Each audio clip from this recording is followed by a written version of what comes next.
जब भगवान मिलने हैं ना आपको, या कहते हैं वो उसका दीदार होना है, वो अपने अंदर ही होना है। बाकी सब जो है वो आपको रास्ते हैं आपके मन को शांत करने के लिए। वो डिवोशनल सिंगिंग की पावर बता रही हूँ मैं, कि एक भजन गा के मैंने हटना तो मुझे ऐसे लगता था कि मैं हील हो रही हूँ, मतलब कि कुछ है जो मुझे अब रोने नहीं दे रहा। मतलब इंडिया का सबसे बड़ा नाम है, उन्होंने भी आपके भजन को लॉन्च किया है। वेरी फर्स्ट भजन जो है टी सीरीज से ही रिलीज हुआ, तो मेरे दोनों बेटे कहे मम्मा we are proud of you.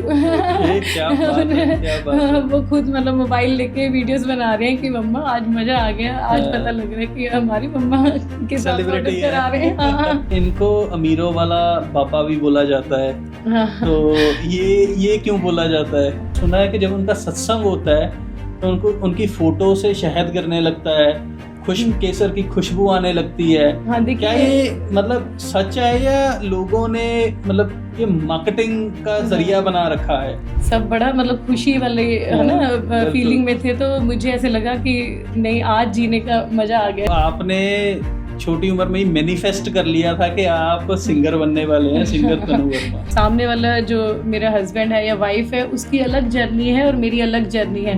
हम एज अ पार्टनर मिले हैं, हमने मिलके काम करना है या जीवन को अच्छा बनाना है। पर एक्सपेक्टेशन होना गलत बात तो नहीं है कि जितने भी वहाँ पे वो होते हैं ना सिपर्स होते हैं, इवन उनके भी मैं पैरी हाथ लगा के कह रही थी कि आप प्लीज आशीर्वाद दे दो, मेरी बेटी ठीक हो जाए। मतलब ऐसा क्या ट्रेजिक पॉइंट आपकी लाइफ में आया कि आप सिंगिंग से हटके डिवोशनल सिंगिंग में आप आ गए? हेलो दोस्तों, welcome to another amazing episode of win talks with Abhishek Jain, where win is wisdom, inspiration and networking. आज के हमारे जो गेस्ट हैं, उन्होंने लाखों लोगों की ज़िंदगियां ट्रांसफॉर्म कर दी अपनी आवाज़ से। उन्होंने बहुत सारे डाइवोर्सेस बचाए हैं, उन्होंने बहुत सारे लोगों को ड्रग एडिक्शन से निकाला है, उन्होंने बहुत सारे बीमार लोगों को कोविड में एक नई दिशा दी है अपनी डिवोशनल सिंगिंग से। हमारे गेस्ट हैं तनु वर्मा। तनु वर्मा जी एक इकलौते ऐसे पंजाबी डिवोशनल सिंगर हैं जिनको विक्टोरियन पार्लियामेंट ने भी ऑनर किया है, और हमारे को पता लगा कि उनके मोबाइल फ़ोन्स में भी तनु वर्मा जी के भजन थे जिनको वो सुनते थे। उनको लैंग्वेज समझ में नहीं आती लेकिन उनको सुनते थे। तो आइए डायरेक्टली चलते हैं तनु वर्मा जी के पास। Welcome Tanu ji to Win talks with Abhishek Jain. Thank you ji, thank you so much. So Tanu ji, मैं चाहता हूँ कि आज इस पॉडकास्ट की शुरुआत हम लोग बिल्कुल ही एक नए ढंग से करें, और मैं चाहता हूँ कि आप अपने एक सॉन्ग की कुछ पंक्तियाँ हमारे को सुनाएं ताकि ये पॉडकास्ट की शुरुआत बहुत ही ज़बरदस्त तरीके से हो। जरूर जी, आप कह रहे हो तो जरूर सुनाऊंगी।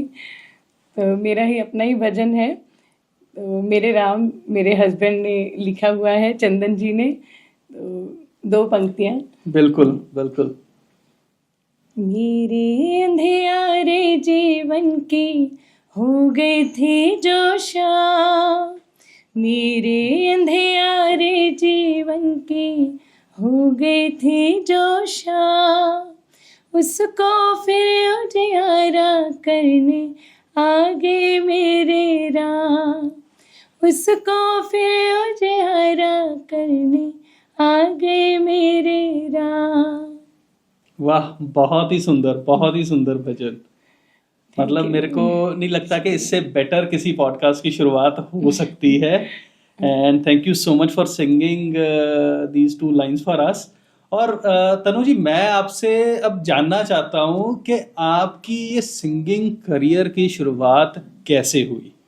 देखिए, ये कह सकते हैं कि ये सिंगिंग करियर भी नहीं बोल सकते, क्योंकि मैंने म्यूजिक कहीं से सीखा भी नहीं है।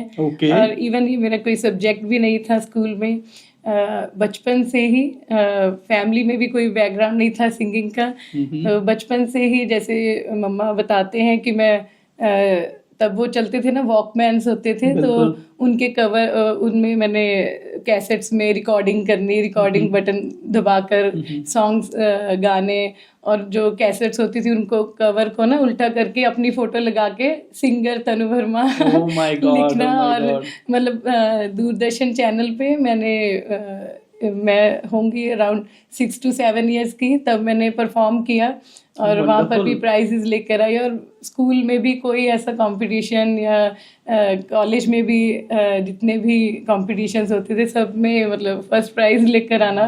और उतना ही मेरा स्टडी में भी इंटरेस्ट था, लेकिन सिंगिंग ऐसे था कुछ कि मेरे अंदर ही वो गॉड गिफ्ट कहते हैं ना, कुछ चीज़ें होती हैं, तो वो अपने आप ही भगवान ने मुझे ऐसे लगता है कि ऐसा गिफ्ट दिया है कि मेरा मन है कि जीवन में जितनी भी सांसें मैं लिखा कर आई हूँ तो अंत तक भगवान के लिए गाऊं, मतलब मेरी आवाज़ से दुनिया कनेक्ट करे उस परमात्मा के साथ। बस यही मेरा एम है। मतलब आपने छोटी उम्र में ही मैनिफेस्ट कर लिया था कि आप सिंगर बनने वाले हैं, सिंगर तनु वर्मा। वो तो मैं मतलब सोच रहा हूँ कि कैसे आपने लिखा और कैसे वो चीज आज के टाइम पे एक्चुअल में हमारे सामने है। बिल्कुल बिल्कुल। एंड तनु जी, मेरे को एक चीज बताओ, आपकी मैरिज +2 के बाद ही हो गई थी? +2 में हुई थी या +2 के बाद ही, ग्रेजुएशन के फर्स्ट ईयर में ही।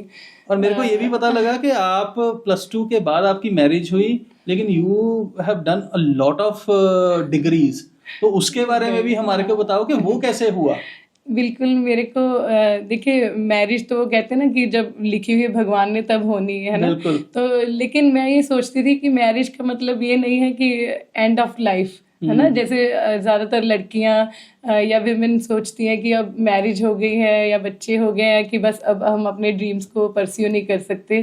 तो ऐसा कुछ नहीं है, अगर हमारे मन में है तो हम कुछ भी कर सकते हैं। अगर हमारे अंदर ये विल है कि हमने कुछ करना है तो कोई भी चीज़ ऑब्स्टेकल नहीं बनती। तो मेरी भी मैरिज जैसे जल्दी 19 ईयर्स में हो गई थी। और फिर मैंने एजुकेशन को कंटिन्यू रखा। आफ्टर दैट मैंने MA इन इंग्लिश की, MA in education, MA in psychology, तो साथ साथ सिंगिंग भी कंटिन्यू रही। मतलब आप MMA हो और वो भी MMA आपने मैरिज के बाद की? हाँ, यस। Very interesting.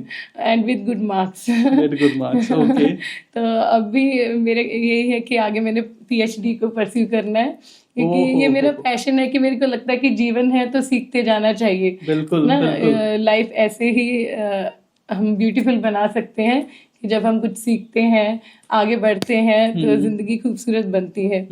तो स्टडी के साथ साथ फिर मैंने सिंगिंग को कंटिन्यू रखा, लेकिन आगे चल के मुझे नहीं पता था कि सिंगिंग मेरी लाइफ में एक ऐसा ट्रेजिक पॉइंट आएगा कि एकदम से ये डिवोशनल सिंगिंग में टर्न हो जाएगी। ये मैंने कभी नहीं सोचा था। तो ट्रेजिक पॉइंट की आप बात कर रहे हो, मतलब ऐसा क्या ट्रेजिक पॉइंट आपकी लाइफ में आया कि आप सिंगिंग से हटके डिवोशनल सिंगिंग में आप आ गए हो और इतना बड़ा चेहरा बन गए हो डिवोशनल सिंगिंग का इंडिया में?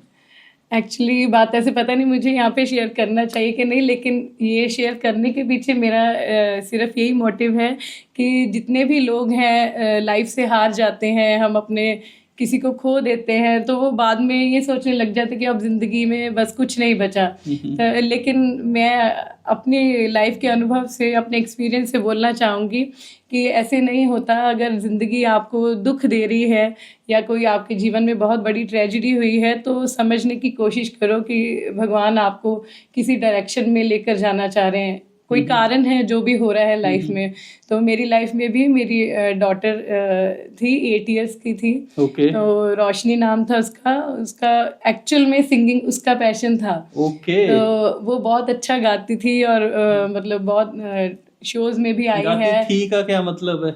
Actually due to blood cancer उसकी डेथ हो गई थी जब वो 8 इयर्स की थी। तो मतलब मेरी बॉन्डिंग बहुत स्ट्रांग थी उसके साथ। जब जिस टाइम उसने लाइफ में से गई, तो मैंने उसी वक्त सोच लिया कि अब मैं रोशनी का सपना जीऊंगी। मतलब मेरे को ऐसे ये अंदर से फीलिंग आ गई कि अगर वो इस टाइम जिंदा होती तो वो क्या करती, मतलब कि उसके पास तो समय नहीं भगवान की तरफ से लिखा हुआ था उसके पास, है ना, मेरे पास समय है ना। तो मेरे को लगता है कि उसका ड्रीम अब मैं जी रही हूँ। मेरी ये फीलिंग है। मैं ये मतलब मेरे को ये फील हो रहा है कि वो जो करना चाह रहे थे आप पूरा तो कर ही रहे हो कि रोशनी मतलब आप लोगों को भी रोशनी दिखा रहे हो। हाँ, मुझे ऐसे लगता है कि हाँ, वो पता नहीं उसका नाम भी ऐसा था कि मेरी लाइफ को भी वो रोशन कर गई। मतलब उसने मेरे को एक डायरेक्शन दे दी। हो सकता है कि मैं इस टाइम डिप्रेशन में होती, या ज़्यादातर हम देखते हैं, है ना, मतलब मदर्स के लिए मेरे को नहीं लगता इससे बड़ा कोई सेटबैक हो सकता है लाइफ में, है ना। और विद इन 4 days मतलब उसको डायग्नोजेशन हुई उसकी। Otherwise she was very fine, कोई ऐसी प्रॉब्लम नहीं थी उसको। एक्चुअली जो कैंसर भी हुआ तो वो 3-4 days में ही बॉडी में आता है और बिल्कुल फिनिश करके चले जाता है। मतलब कोई उसका ट्रीटमेंट भी नहीं था। जिस टाइम मैं हॉस्पिटल में थी उसके पास, तो मतलब मैंने एक चीज़ नोटिस की। मतलब उससे पहले तो लाइफ नॉर्मल चल रही थी, बिल्कुल कभी सोचा ही नहीं था कि ऐसे होगा। तो उसके साथ साथ मैंने ये देखा कि जितने भी साथ में हॉस्पिटल में बेड्स पे बच्चे थे या लोग थे, मतलब वैसे तो वो बच्चों वाला ही वार्ड था, तो मैंने ज़्यादा वहाँ पर बच्चे ही देखे।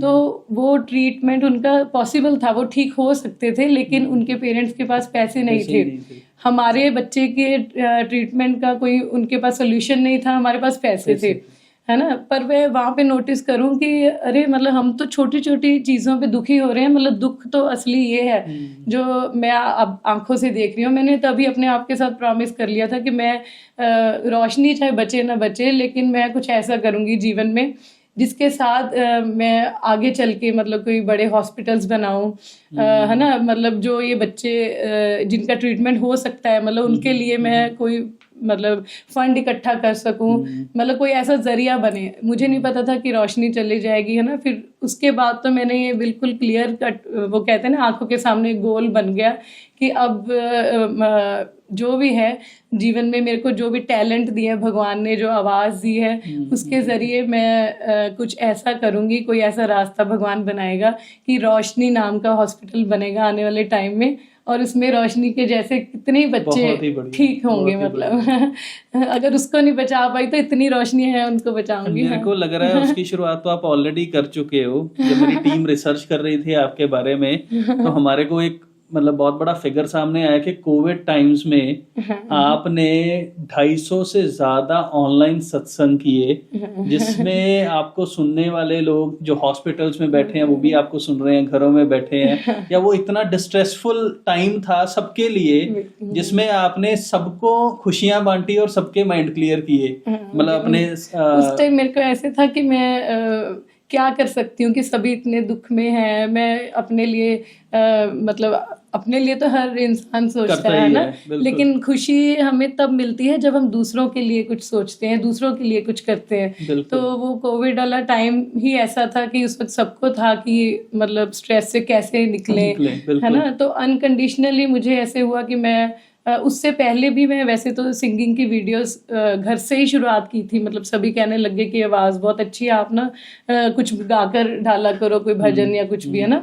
तो वो कर चुकी थी स्टार्टिंग, है ना। लेकिन जब कोविड आया तो मुझे ऐसे हुआ कि नहीं, एक भजन से बात नहीं बनेगी, कि थोड़ा 1-1 घंटा मतलब पूरा प्रॉपर मैं कुछ बोलना चाहती हूँ। वो करवाने वाला तो देखो भगवान है, सत्संग हम अपनी मर्जी से नहीं कर सकते, वो वही परमात्मा हमें इस काबिल बनाता है ना।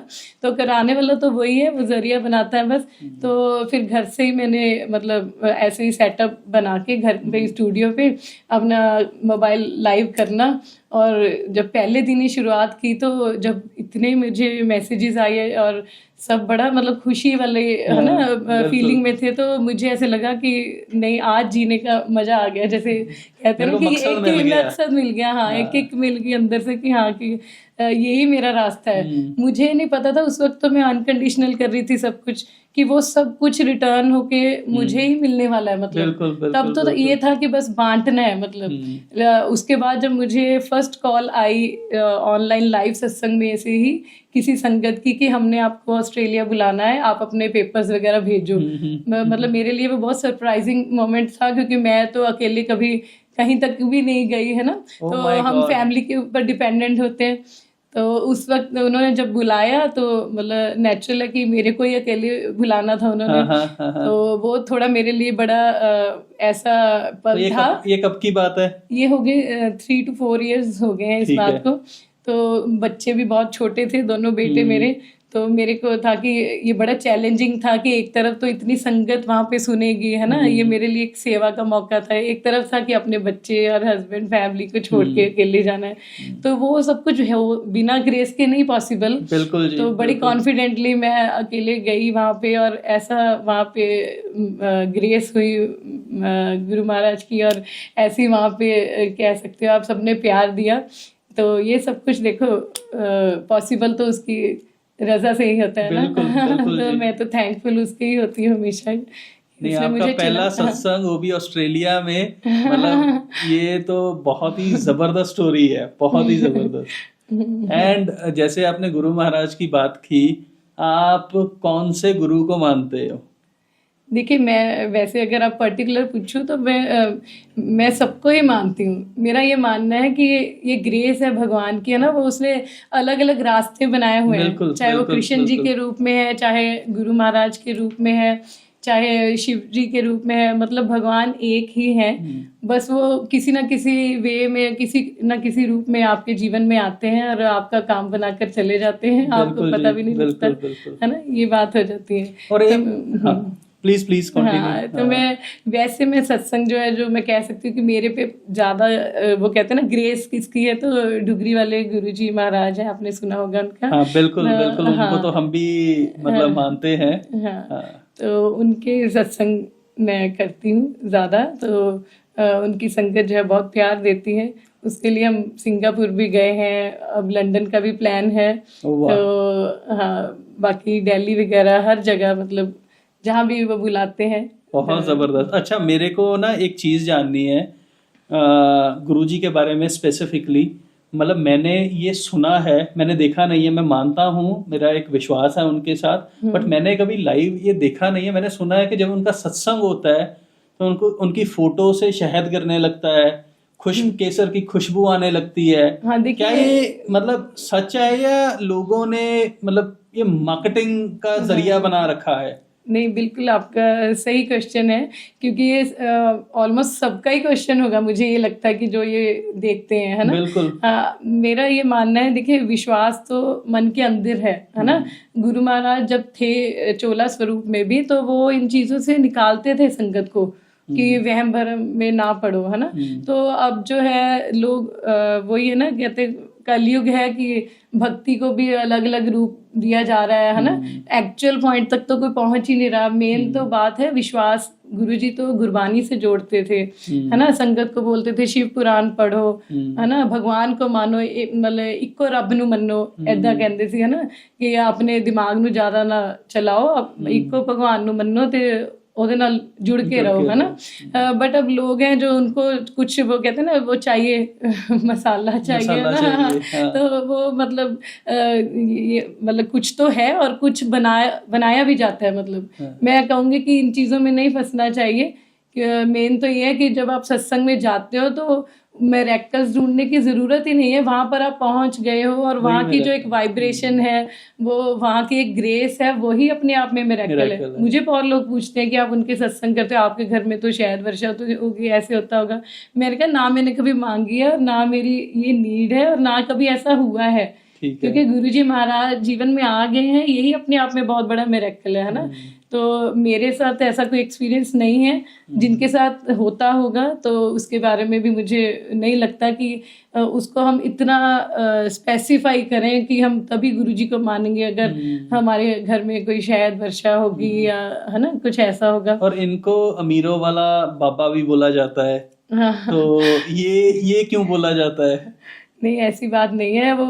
आप, हाँ, आपका पॉइंट बड़ा अच्छा है। आपकी पॉइंट से ही मुझे एक बात याद आई। मैं जब ऑस्ट्रेलिया गई थी तो वहाँ पे एक पुरानी संगत थे, इनमें गुरुजी के पंथ पे सबको अंकल आंटी बोलते हैं। जैसे गुरुजी के टाइम पे वो कहते थे कि सबको ऐसे बुलाओ, है ना।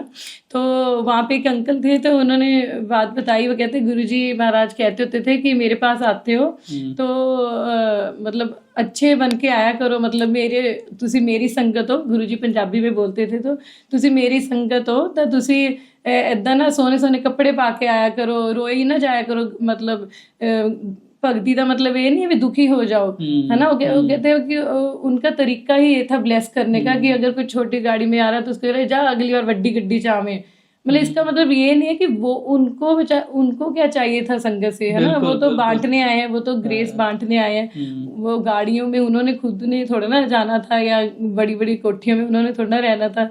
मतलब वो कह सकते हैं कि उनके आशीर्वाद से अमीर हम बन ही जाते हैं अंदर से, आत्मा से, है ना। जब हम अंदर से संतुष्टि हो जाती है, इसका मतलब ये नहीं कि हमने अमीर होना है तो गुरुजी को मानने लग जाना। मतलब ये बहुत ही गलत कंसेप्ट है। वो तो कहते हैं ना, वो तो हमें भगवान से जोड़ने आए हैं। संसार से तो हमने, मतलब कहते हैं ना, यहाँ से तो चले ही जाना है। मतलब मेन मोटिव तो हमारा कुछ और है, बिल्कुल, है ना। वहां तक पहुंचना है तो उसके लिए हमें किसी ना किसी गुरु की शरण में जाना पड़ता है। तो इसमें अमीरी गरीबी का कंसेप्ट भक्ति में नहीं लाना चाहिए। नहीं, बिल्कुल बिल्कुल जी, ये आपने पॉइंट क्लियर किया। और मेरे को एक चीज, आपने गुरु की बात की, हम हर किसी से सुनते हैं या बहुत बार ये बोला जाता है कि आपको अगर अपने जीवन को तारना है या वैकुंठ धाम जाना है तो आपको अपने जीवन में गुरु धारना होगा। तो उसका क्या कॉन्सेप्ट है? देखिए, जैसे ये केवल आध्यात्मिक मार्ग पे ही नहीं, अगर हमने वैसे भी अपनी लाइफ में कुछ भी हम जैसे स्टडी भी करते हैं तो उसके लिए भी गुरु की ज़रूरत है ना।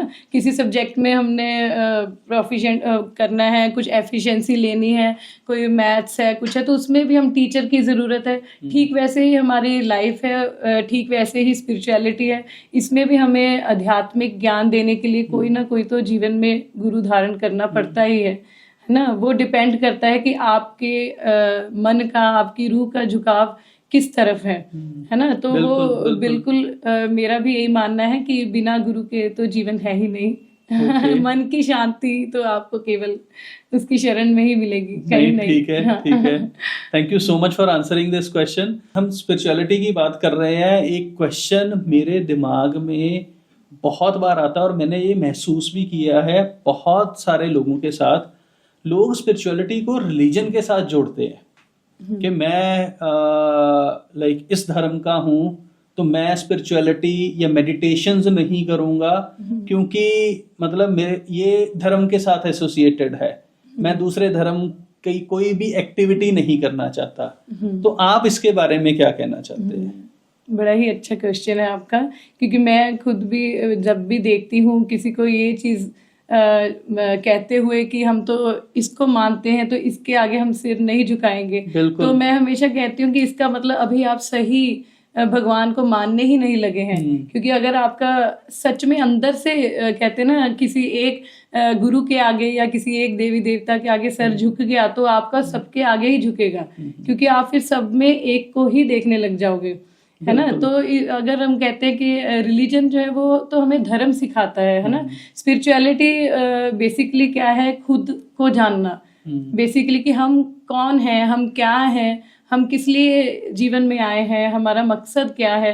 अगर हम देखें तो केवल पैसा कमाना या सुबह की, दोपहर की, रात की रोटी के बारे में सोचना, घर के बारे में सोचना, सिर्फ यही तो जिंदगी का मकसद नहीं है मेरे अकॉर्डिंग।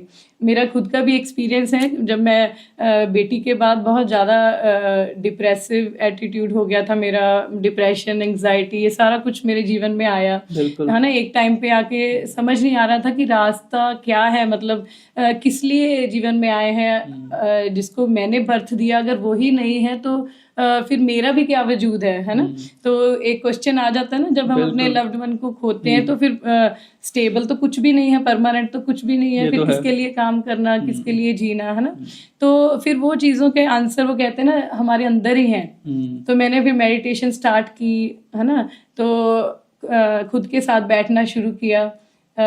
ऐसा टाइम आ गया था कि 3-3 बजे मैं उठ रही हूँ और पता नहीं कितने कितने घंटे बैठ रही हूँ ध्यान में। और मतलब वो, मतलब जो पल थे उन्होंने मुझसे मिला दिया। मतलब मैं हमेशा सबको कहती हूँ, जब भी सत्संग भी होता है तो वहाँ पर भी कहती हूँ कि जब भगवान मिलने हैं ना आपको, या कहते वो उसका दीदार होना है, वो अपने अंदर ही होना है। बाकी सब जो है वो आपको रास्ते हैं आपके मन को शांत करने के लिए, क्योंकि एक्चुअल में तो परमात्मा का वो जो कहते हैं ना वास जो है वो कण कण में ही है ना। तो अगर हम ये चीज़ों में फंसते हैं कि ये इसके आगे सर नहीं झुकाना या इसको मानते हैं तो इसको नहीं मानना, तो ये बात बिल्कुल मैं तो कहूँगी कि गलत है, ऐसे नहीं करना चाहिए। सब परमात्मा एक ही है, सब धर्म एक ही चीज़ सिखाते हैं, प्यार करना सिखाते हैं, दूसरों के लिए जीना सिखाते हैं, और यही हमें सीखना चाहिए, या एक दूसरे में कॉन्ट्रडिक्ट होने की बजाय।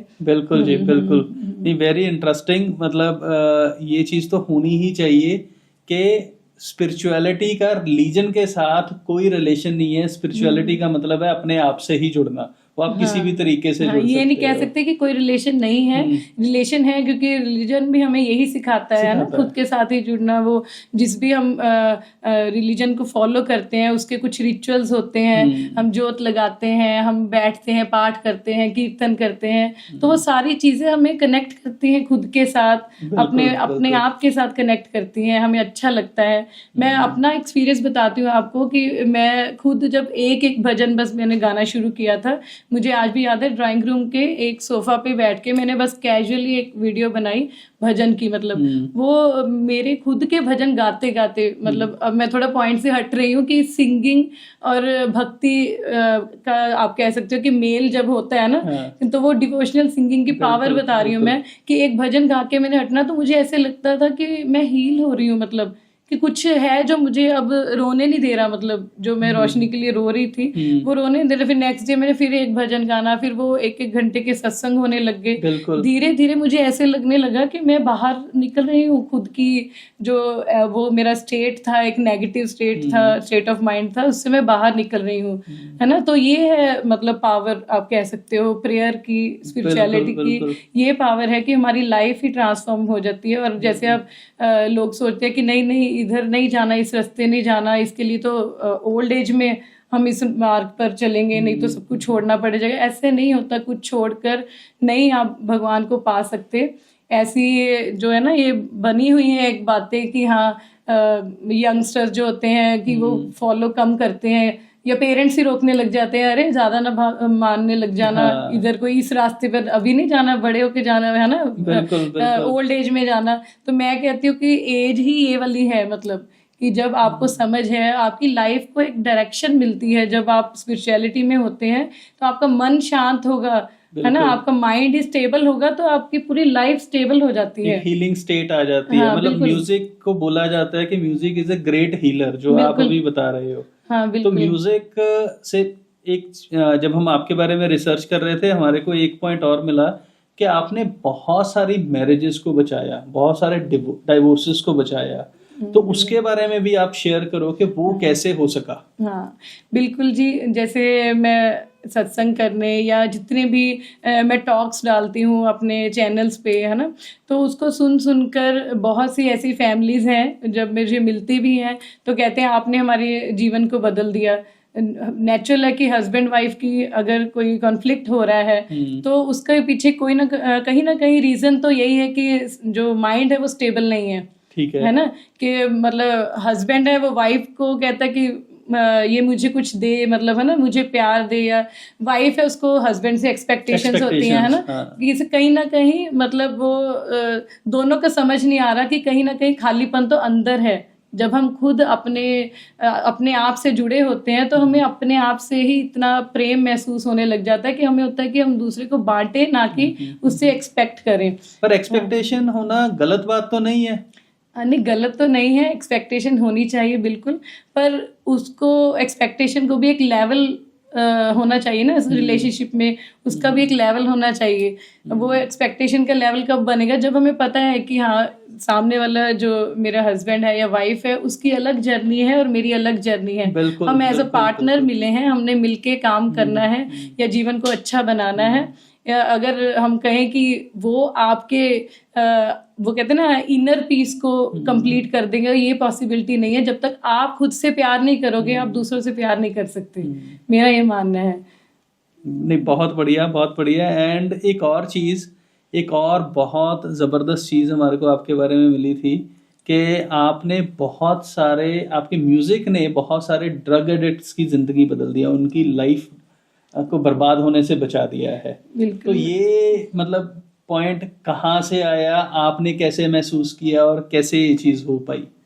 बिल्कुल, जब भी मैंने देखना न्यूज़ में या अपने आस-पास ही सुनना, है ना, कि यंगस्टर्स में ये बहुत ड्रग एडिक्शन की प्रॉब्लम आ रही है ना? पंजाब तो खास करके बिल्कुल, बिल्कुल, उड़ता हाँ। पंजाब जैसी मूवी हाँ, बन गई है पंजाब के बिल्कुल, ऊपर। बिल्कुल। तो मुझे ऐसे ना, मैं अपने आप में ना बड़ी रिस्पॉन्सिबिलिटी फ़ील कर जाती हूँ, अगर मैं कुछ ऐसा गलत देखती हूँ, मुझे ऐसा लगता है कि मैं क्या कर सकती हूँ इसके लिए, है ना? कि आगे चल के मेरे भी दोनों बेटे हैं, नेचुरल है, उन्होंने भी ऐसी सोसाइटी में ही, है ना, पलना है, बढ़ना है। तो उससे मतलब मैं क्या ऐसा करूँ कि जिसके साथ सोसाइटी में कुछ चेंज आए, है ना? तो उसके लिए मैंने फिर प्लान किया कि मैं स्कूल्स में जाऊँगी, कॉलेजेस में जाऊँगी, Okay. और अपनी तरफ से मैंने अनकंडीशनली मतलब जाके प्रिंसिपल से बात करनी कि मेरे को सिर्फ 1 घंटे के लिए अपने स्टूडेंट्स दे दो बस। तो फिर मैंने उनके लेक्चर्स लेने, मोटिवेशनल सेशंस होने।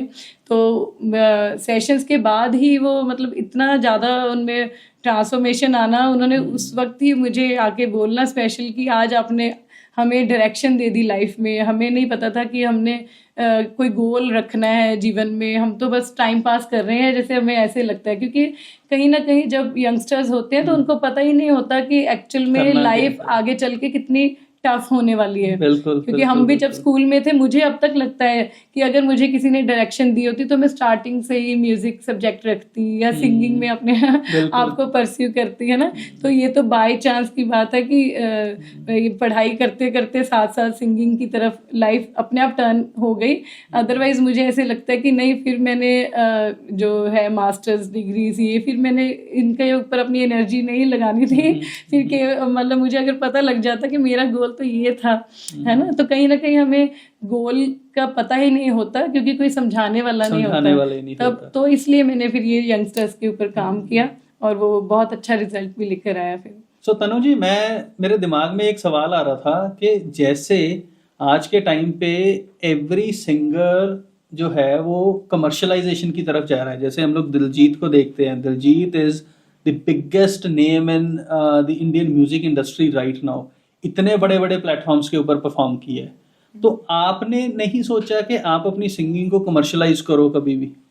नहीं, ऐसी बात नहीं है कि हमने नहीं सोचा। अब भी जो है जैसे हम सत्संग करते हैं, डिवोशनल कॉन्सर्ट्स होते हैं, तो वो उसके लिए जो है सारे जो म्यूजिशियंस की टीम होती है या हमारी ट्रैवलिंग के चार्जेस हो गए, है ना, सब कुछ मिला के जो भी हमें रिक्वायरमेंट होती है उस अकॉर्डिंग अब भी हम चार्ज करते हैं। ऐसी बात नहीं है। पर मेरे को तो पता आगे भी प्लान्स हैं। हाँ, कि आगे जैसे जैसे भी भगवान चाहेंगे हम आगे बढ़ते चलेंगे। बाकी दिलजीत सर की आप बात कर रहे हो तो वो एक्चुअली लुधियाना से जैसे बिलोंग करते हैं। तो मेरे खुद के मेरे जो नान के घर आप कह सकते हो, उनके बिल्कुल साथ उनका घर होता था। तो वो मतलब माता रानी को उनके मदर बहुत मानते थे। तो हर बार लंगर प्रसाद जो उनके मम्मा ने देने आना, और मैंने कितनी बार उनको मिली हुई हूँ या देखा हुआ है। तो वो हैट्स ऑफ है कि उनकी भी स्ट्रगल है, हार्ड वर्क है कि यहाँ तक वो आए हैं। और मैं बहुत कह सकती हूँ कि मेरा भी ड्रीम है, लेकिन मेरा ड्रीम जो है वो केवल आप कह सकते हैं कमर्शलाइजेशन नहीं है। मैंने आपको बताया ही है कि मेरी सिंगिंग तो एक जरिया है। मुझे ऐसे लगता है कि मेरे लिए जो सिंगिंग है एक प्लेटफॉर्म है लोगों को पॉजिटिविटी के साथ जोड़ने का, है ना, या भगवान के साथ जोड़ने का। और जो हिडन उसका रीज़न है वो यही है कि मैंने एट द एंड ऑफ कहते हैं ना, सारे प्लान की एंड में जो गोल है वो यही है कि उन इस सारे सक्सेस के साथ मैंने लोगों के लिए कुछ करना है, बच्चों के लिए जो भी कैंसर पेशेंट्स हैं उनके लिए कुछ करना है। तो इसलिए केवल कमर्शलाइजेशन मेरा जो है गोल नहीं है। और सिर्फ आप डिवोशनल सिंगिंग ही करना चाहते हैं? इसके अलावा आप जो दूसरे नॉर्मल गाने हैं उनमें भी घुसना चाहते हैं? नहीं, मैं डिवोशनल सिंगिंग ही करना चाहूँगी क्योंकि मुझे ऐसे लगता है कि मुझे बनाया ही इसलिए है भगवान ने कि मेरी आवाज़ के ज़रिए लोग जो हैं इंस्पायर हों और लोग कनेक्टेड फील करें भगवान के साथ। तो मेरे को ऐसे लगता है बचपन से ही कि मेरी सिंगिंग जो है या मेरी आवाज़ जो है वो डिवोशनल सिंगिंग के लिए ही बनी है। ओके। सो तनु जी, हमने ये भी देखा है कि आप बहुत बड़े बड़े चैनल्स के ऊपर आपके सॉन्ग्स आए हैं एंड कौन कौन से ऐसे म्यूजिक चैनल्स हैं या कंपनीज हैं जिसके लिए आपने काम किया है? हाँ, टी सीरीज के लिए भी काम किया है मैंने, और वी रोज फिल्म्स हैं, अब उनके साथ बल्कि फर्दर भी प्लान्स हैं हमारे। तो काफ़ी कंपनीज के साथ कर चुके हैं हम भजन, आगे भी बहुत सारे भजन जो कहते हैं ऑन द वे हैं, जैसे जैसे आएंगे सभी सुनेंगे। तो अब तक भी इतना अच्छा रिस्पांस आया है, इतना प्यार दिया है सबने, तो मेरी यही उम्मीद है कि आगे भी सभी ऐसे ही प्यार देते रहेंगे। बहुत ही बढ़िया। और टी सीरीज तो इंडिया का सबसे बड़ा नाम है, उन्होंने भी आपके भजन को लॉन्च किया है। वेरी फर्स्ट भजन जो है टी सीरीज से ही रिलीज हुआ था। वाह, क्या बात है, क्या बात है। और आपकी इंस्पिरेशन कौन है आपके, मतलब इस बेसिक, मेरे को पता है कि एक इंसान को एक बनाने के लिए बहुत लोगों का हाथ लगता है, तो आपकी इंस्पिरेशन क्या है? देखिए, सबसे पहले तो मैं ये बोलूँगी कि कोई भी इंसान अगर कुछ भी कर रहा है तो सबसे पहले तो वो खुद की इंस्पिरेशन होता है। बिल्कुल, है ना? अगर हम खुद से इंस्पायर होते हैं तभी हम जीवन में कुछ कर पाते हैं, तभी दूसरे को भी समझ आता है कि हाँ, इसके अंदर ये पैशन है या ये काम करना चाहता है या चाहती है, मुझे साथ देना चाहिए ना। तो सबसे पहले तो मैं अपने हस्बैंड को क्रेडिट देना चाहूँगी कि बैक हेड पे वो कहते हैं ना कि हिडन सारी मास्टर ऑफ द गेम, है ना। तो वो चंदन जी ही हैं, वो ही मेरे भजन जितने भी हैं उनको लिखते हैं, उनके लिरिक्स उनके ही लिखे हुए होते हैं, और सारा जो भी सत्संग भी होते हैं या इन सारा जितने भी इंटरव्यूज एवरीथिंग, मतलब वो सब कुछ मैनेज वही करते हैं या उनकी ही इंस्पिरेशन है।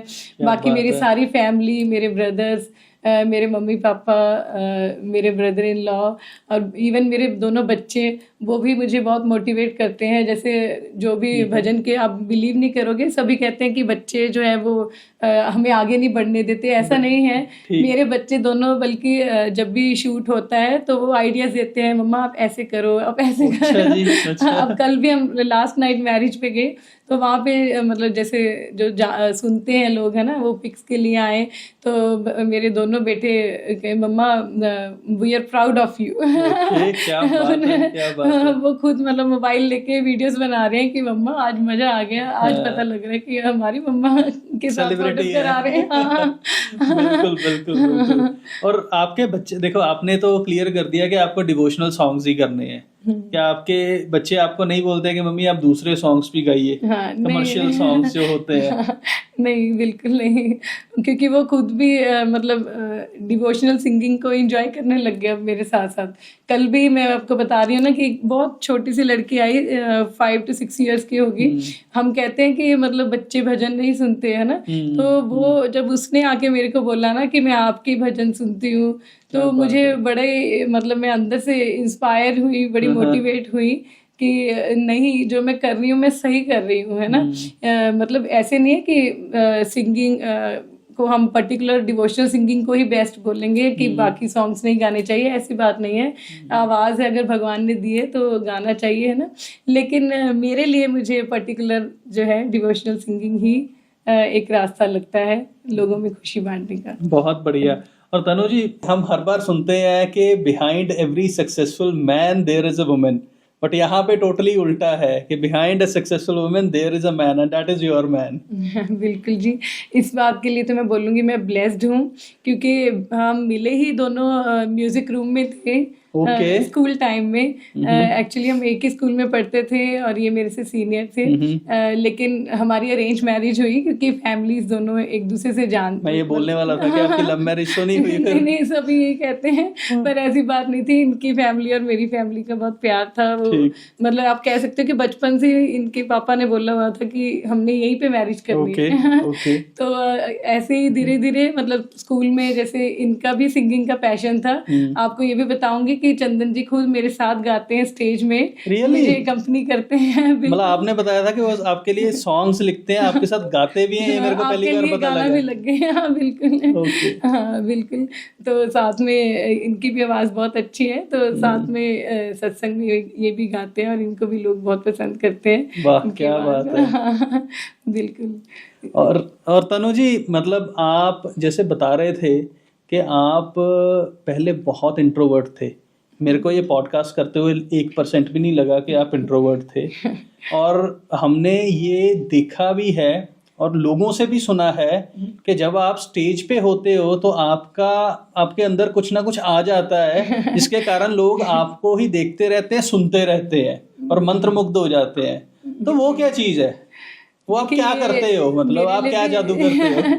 मेरे लिए भी ये मिरेक्युलस है सब कुछ, क्योंकि एक टाइम ऐसा था कि स्कूल टाइम में वैसे भी अगर मैं आपको बताना चाहूँ सबको मोटिवेट करने के लिए कि लाइफ में बहुत सी ऐसी चीज़ें होती हैं जो हमें लगता है कि हमारी लाइफ को रोक रही हैं। तो स्कूल टाइम में मेरे विटिलिगो के जो वाइट स्पॉट्स होते हैं ना, उनके पैचेस पूरे फेस पे थे। मतलब ऐसी लाइफ की, मतलब वो फेस था कि मुझे ऐसे लगता था कि मैं एक ही रूम में बंद, बस मेरी लाइफ जो ऐसे ही निकलेगी। मुझे कभी ये अंदाजा भी नहीं था कि लाखों लोगों के सामने मैं कभी आके ऐसे गाऊंगी, अपने आप को प्रेजेंट करूंगी, है ना। तो स्टेज पे जैसे टीचर ने थॉट बोलने के लिए भी कह देना ना, वो 1 मिनट का थॉट होता था। तो मैंने आना तो मेरे लिए इतनी बड़ी वो टेंशन बन जानी कि हाँ स्टेज पे बोलना इतने लोगों के सामने, है ना। तो उस टाइम ऐसा फेज था। तो मैं ये कहना चाहूँगी कि जब हम, वो ये बात है कि मेडिटेशन करते हैं, है ना, अपने आप के साथ बातें करते हैं, अपने आप पे वर्क करते हैं, तो हमारे अंदर एक अलग ही कॉन्फिडेंस बिल्डअप हो जाता है। और अगर आप स्टेज की बात करो, सत्संग की बात करो, तो वो तो totally he grace of God है। क्योंकि कई बार ऐसे होता है, बहुत सी चीज़ें मैंने सोची भी नहीं होती, बहुत से भजन है मैंने तैयार भी नहीं किए होते, जब मैं स्टेज पे जाती हूँ तो मुझे ऐसे लगता है कि इस टाइम जो है मैं हैंड ओवर हो गई हूँ किसी को कि मैं नहीं गा रही हूँ, मतलब कोई है एनर्जी जो रिमोट किसी और के पास है, रिमोट किसी और के पास है। मतलब वो ऐसी एनर्जी होती है उस टाइम कि मैं ना पानी पीती हूँ, मतलब अगर 3 या 4 घंटे हैं तो लगातार, मतलब वो बाद में स्पेशली बोलते हैं माइक में कि हमने किसी सिंगर को इतनी एनर्जी से नहीं देखा गाते हुए। मतलब मैं हैरान हो जाती हूँ खुद भी कि मैं कोई पर्टिकुलर ऐसे नहीं कह सकती कि बहुत रियाज कर रही हूँ या बहुत मैंने बहुत क्लासेस लगा रही हूँ, कुछ ऐसा नहीं है। मेरा ये क्वेश्चन भी था आपसे कि आप कितने घंटे प्रैक्टिस करते हो? नहीं पर्टिकुलर ऐसा, क्योंकि मेरी लाइफ ही ऐसी है। मैं वैसे तो टोटली हाउसवाइफ हूँ, मतलब अदरवाइज मतलब सिंगिंग के अगर सेपरेट देखें हम सिंगिंग के अलावा, तो क्योंकि बच्चों के साथ ही मेरी सारी, मतलब कहते हैं ना, पूरा डे जो है मेरा एक नॉर्मल वुमेन की तरह ही स्पेंड होता है। मेरे पास रियाज बिल्कुल नहीं है स्पेंड करती हूँ, मतलब मेरे को टाइम ही नहीं होता कि मैं बैठ के हारमोनियम लेके रियाज कर पाऊँ, पर मेरे अंदर चल रहा होता है कि हाँ मैंने ये भजन गाना है, मैंने ऑडियंस को ये सुनाना है। बाहर हाथ तो मेरे मतलब काम कर रहे होते हैं, लेकिन अंदर अपने आप वो डायलॉग्स क्या बोलने हैं वो चल रहा होता है कंटिन्यूटी में, कि अब क्या, कैसे ड्रेस पहननी है, कैसे स्टेज को प्रेजेंट करना है। मतलब वो पैशन है अंदर से, मतलब ना मुझे ऐसे लगता है कि उस वक्त मैं सब कुछ एक हो जाता है मेरे लिए। जिस टाइम मैं स्टेज पे गाती हूँ तो संगत, ऑडियंस और मैं, मुझे ऐसा लगता है हम में कोई फर्क नहीं है। मतलब मेरा भगवान ही मेरे सामने बैठे मुझे सुन रहे हैं, ऐसे फील आता है। मतलब लोग कहते हैं ना भक्ति, तो मैं कहती हूँ कि मेरे लिए भक्ति तो यही है कि मैं भजन गाऊं और लोग सुने। तो मेरे लिए भक्ति मेरी सिंगिंग ही है। तो ये भगवान जो आपने बचपन में वो कैसेट्स के ऊपर लिखा था कि सिंगर धनु वर्मा, वो आज जाके वो सच हो गया है, वो मैनिफेस्टेशन है। बिल्कुल। और आप मैनिफेस्टेशन को कितना मानते हैं? बिकॉज वो तो वो हुआ आपके साथ। वैसे तो बहुत बिलीव करती हूँ। जैसे मैंने आपको पहले बताया ना कि मैं रूम में बैठ के अकेले ही शुरू कर देती थी सत्संग करना, भजन गाने, है ना। तो उस वक्त मैंने ये महसूस ना करना कि मैं अकेले बैठी हूँ, मैं विजुअलाइज करती थी गाते हुए कि मैं बैठ के गा रही हूँ और यहाँ पर लाखों लोग सुन रहे हैं और बहुत सुंदर स्टेज है और बहुत दुनिया मुझे सुन रही है, आंखें बंद है, सब झूम रहे हैं। तो सच कहती हूँ कि अब वो सब कुछ जब सच हो रहा है ना, तो मुझे ऐसे लगता है कि ये सब कुछ तो मैंने पहले से ही देखा हुआ है। मतलब ये सब कुछ माइंड में मैंने सब कुछ देखा हुआ है, बस ये रिपीट हो रहा है, ऐसे लगता है मुझे। या इस बार भी हम करनाल सत्संग करके आए, बहुत ही ब्यूटीफुल वहाँ का सारा जो भी मतलब था, वो एटमॉस्फेयर ही कुछ अलग था। और जब मैंने वहाँ पे गाया तो मैंने सोचा ये सब कुछ तो मैं सोचती थी, मतलब इतनी जल्दी ये सच होना था मुझे नहीं पता था। तो मैं बिलीव करती हूँ कि जो हम सोचते हैं वो होने लग जाता है जीवन में। क्या इसी को लॉ ऑफ अट्रैक्शन भी बोलते हैं? हाँ बिल्कुल, इसी को लॉ ऑफ अट्रैक्शन भी कह सकते हैं। सोचा और वो चीजें हो गई। हम बिलीव करें और उसके ऊपर वर्क करें। ऐसे नहीं कि बिलीव करके हम बैठ जाएं और कहीं अपने आप हो जाएगा, अपने आप नहीं होगा। बिलीव करो और काम भी करो उसके ऊपर, तो बिल्कुल मैनिफेस्ट होता है सब कुछ। बाकी मैं बिलीव करती हूँ कि हमें हमारे जीवन में ग्रेटिट्यूड लाना चाहिए। मतलब जब हम सोकर उठते हैं तो हर सांस के साथ जो भी हमें मिला है, देखिए जो हमारे पास है, हो सकता है वो किसी ना किसी का सपना हो, है ना। हम सिर्फ उसी चीज की तरफ देखते हैं, उसी के बारे में सोचते हैं जो हमारे पास नहीं है।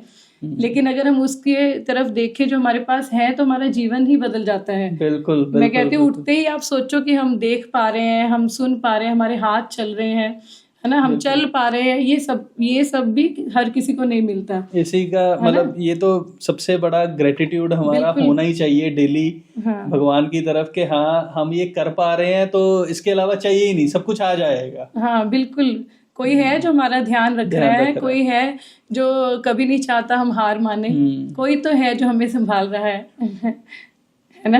तो ये बात तो मन में कहते हैं ना, मतलब एक धारण ही कर लो, एक मन में बिठा ही लो कि आप अकेले नहीं हो। अगर जीवन में कोई दुख है, कोई तकलीफ है, तो कोई है जो हमेशा आपके साथ है। सो तनु जी, मतलब आपने हमारे को इतना कुछ बताया सिंगिंग के बारे में कि कैसे आपने लोगों की लाइफ को ट्रांसफॉर्म किया, कैसे मतलब म्यूजिक हील कर सकता है, कैसे म्यूजिक और स्पिरिचुअलिटी मतलब एक ही चीज़ है या ये कंबाइंड ही है सब कुछ। आपको मतलब ये सब करके आपको क्या रिटर्न में मिलता है? ये इसका आंसर तो सच पूछो तो मुझे ऐसे लगता है कि मेरा जीवन ही अब ये बन चुका है। मुझे लगता है कि अब जब तक मैं जीऊंगी, मतलब अगर गाऊंगी तभी जी पाऊंगी, अदरवाइज तो मुझे ऐसे लगता है इतना मेरे अंदर मुझे सुकून मिला है, मुझे मन की शांति मिली है, जो चीज़ें पैसों से भी नहीं मिल सकती वो सब मिला है। जो लोगों का प्यार मिला है, जो जहाँ पर भी हम जाते हैं लोग मुझे जो आशीर्वाद देते हैं, सबसे बड़ी बात है ब्लेसिंग, है ना। हम कहते हैं कि हम सब कुछ कमा सकते हैं लेकिन आशीर्वाद कमाना बहुत मुश्किल है। जब हम मुश्किल में होते हैं ना, जब मेरा भी मुश्किल टाइम था बेटी के टाइम, तो मैं आज भी याद है कि हॉस्पिटल के जितने भी वहाँ पे वो होते हैं ना, स्वीपर्स होते हैं, इवन उनके भी मैं पैरी हाथ लगा लगा के कह रही थी कि आप प्लीज आशीर्वाद दे दो, मेरी बेटी ठीक हो जाए। मतलब उस वक्त पता लगा आशीर्वाद कितनी बड़ी चीज़ है। तो रिटर्न में मुझे आशीर्वाद मिलता है, ब्लेसिंग मिलती है, ये मेरे लिए सबसे बड़ी बात है। अदरवाइज अगर देखा जाए कि पर्टिकुलरली कि लाइफ में क्या मुझे अचीव हुआ है ना, कब लगा कि हाँ जो कर रही हूँ वो वाकई में कुछ इम्पैक्ट डाल रहा है सोसाइटी पे, है ना। तो जब हम ऑस्ट्रेलिया गए तो वहाँ विक्टोरियन पार्लियामेंट से जब मुझे ऑनर किया गया और मैं पहली सिंगर पंजाब से डिवोशनल सिंगर जो थी वहाँ पे ऑनर हुई, तो मेरे लिए ये बहुत बड़ी बात थी। दैट इज वेरी मच मतलब वेरी इंटरेस्टिंग। हाँ, और ये इतनी बड़ी बात थी कि वहाँ पर जो उनके मिनिस्टर्स थे उनके मोबाइल में भी मेरे भजन थे।